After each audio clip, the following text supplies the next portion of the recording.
magic and the Enlightenment period. All these scientists were magicians. They were all into black magic. You read about Francis Bacon. I just read a biography of Francis Bacon called Knowledge is Power, Magic and the Creation of Modern Science. Francis Bacon was reading all these magical books. Arthur C. Clarke. Arthur C. Clarke, great technologist. He actually has most of the patents that enabled the satellites, right? If you look at his interview with BBC in 1961, where he predicts the internet, he predicts the cell phones, he predicts texting. He said that by the year 2000, people are going to have handheld devices that enable them to talk to anybody anywhere, right? He will have in his own house, not a computer as big as this, but at least a console through which he can talk to his friendly local computer and get all the information he needs for his everyday life, like his bank statements, his theater reservations, all the information you need. This will be in a compact form in his own house. Arthur C. Clarke said, and he has 3 laws of technology. One of his laws is no technology reaches a level of complexity except it becomes indistinguishable from magic. So, you know, I don't know. I'm not a big fan. I'm not a Luddite, right? I'm using a microphone right now. I'm not a Luddite, but this whole worshipful attitude towards technology to me is really stupid. This is a book from the 15th century. It's a picture of the devil, you know, and this is something, you know, Muslims used to sometimes depict things.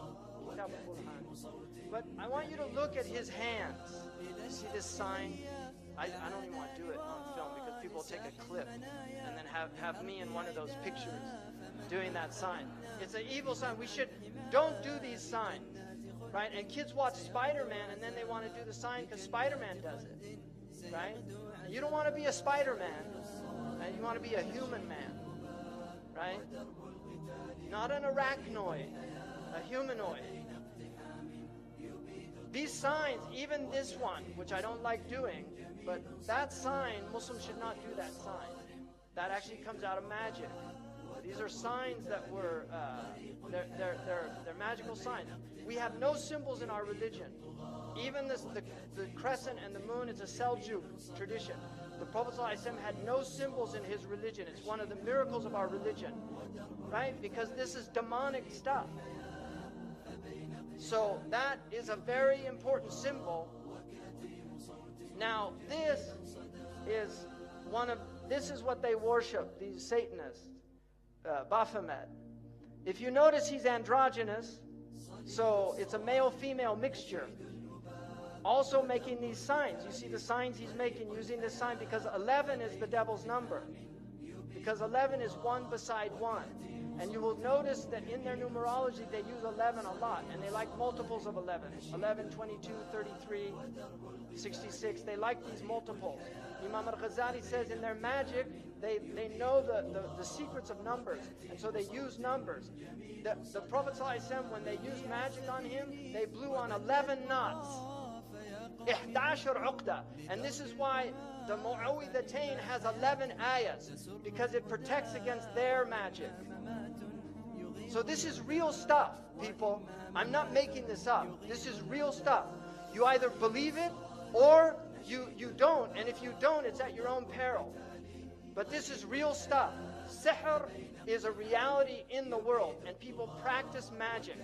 And one of the practices is through the eyes, seducing the eyes in television and spectacle. It's the sihr of al-uyun. You can see Madonna imitating here Baphomet, right? Because she's one of them, and she's a numerologist. She is a numerologist. She practices numerology. This is Lady Gaga, that everybody's gaga about. People tell me, you know, oh, you've got a lot of followers on your Twitter or something like that. I don't even know. I did Twitter one time and regretted it. But people said, and I said, to me that means nothing. Lady Gaga's got tens of millions of followers. So the devil has plenty of followers on Twitter. It means nothing. We want to be on the account with God. right? We want to have the angels following us, pleased with us, happy about what we're doing. Now, Maleficent, you could see Disney, they used to have films where the witch was evil, and now they entice them. This is the fitna. They make a beautiful, they used to make them old hags. If you see the old film, the witch was an old hag, but we get them by degrees. Now they take somebody that many people consider a very beautiful woman, and they put her in Baphomet's mask, and then it becomes seductive. It takes people by degrees. I mean, what is this? Why are they doing this? Why are you wearing horns? We're human beings. We're not demons. And then you can see these signs. Why do they use these symbols?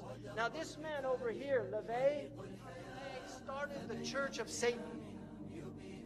He wrote a satanic Bible, and he explained that symbol that they're all doing, that you saw on that Muslim graphic of the devil, that symbol, he said, was a curse symbol of devils. That's the way they put curses on people. I understand that, what are you doing? I'm giving a blessing to the audience. I don't think they appreciate it. They were throwing it back. Well, they thought it was a curse. Would you like me to show them how the sign of the curse works? Sign of the curse? Completely different. How does it go? No, not at you people out there in the audience, but this is the difference. Aim it toward Red China, would you? This is the sign of the horns. A curse sign, the two fingers extended. This way, spread apart for sort of shotgun blast, you know. I always figured if I ever met the devil, it'd have dirty fingernails. Go on. No, they're not. Yes, they are. Where? Dirty fingernails. So that's the sign of the horn, and then what happens? Is that it? Well, the other ones, too. Yeah, what are the other ones? The other ones, one of them's the pox sign. That's 3 fingers extended. A pox on you? A pox on you. During the Middle Ages, this was... Yeah. Oh, yes. But You're originally... a bad cat. Well... Right? And you've got people at rock concerts, they're all doing it, thinking it's cool. Marilyn Manson was a follower of Anton LaVey. He has tens of thousands of people go to his rock concerts. He has them openly denounce God. Openly. He says, I want you all to reject God tonight. And they all do it. So this is real stuff, people. He's very committed to this. He's a minister in the Church of Satan. And they use music. Because music is fitna. It's enticing. It sucks you in. You like it. It's enjoyable. This is what he looked like when he was a little kid. And this is one of their symbols also. They use astrological symbols. This is him on stage. This was a cover of the Beatles because John Lennon was heavily involved in magic. He was a follower of Aleister Crowley, who was a magician and has massive influence on Western civilization. He's one of these unknown influences. But they followed him. They're in doctor's suits with abortion. The Warner Brothers was so disturbed by this that they covered it over. Now this has no shock value for people in the West. But in those days it had shock value. But this was an album cover that they chose. Because they believed in free sex. Free sex necessitates abortions because people get unwanted pregnancies. Right? This is khutawat al-shaytan. That's how he takes people. That's why Allah says, وَبِالْوَالِدَيْنِ إِحْسَانًا. Right?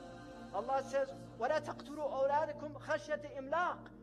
Don't kill your children out of fear of poverty, but then وَلَا تَقْرَبُوا الْفَوَاحِشِ. Don't go near the fawahish that will make you want to kill your children. There they are doing these symbols. You see, and this is another symbol. Even though it means okay, it's actually a demonic symbol that represents 666.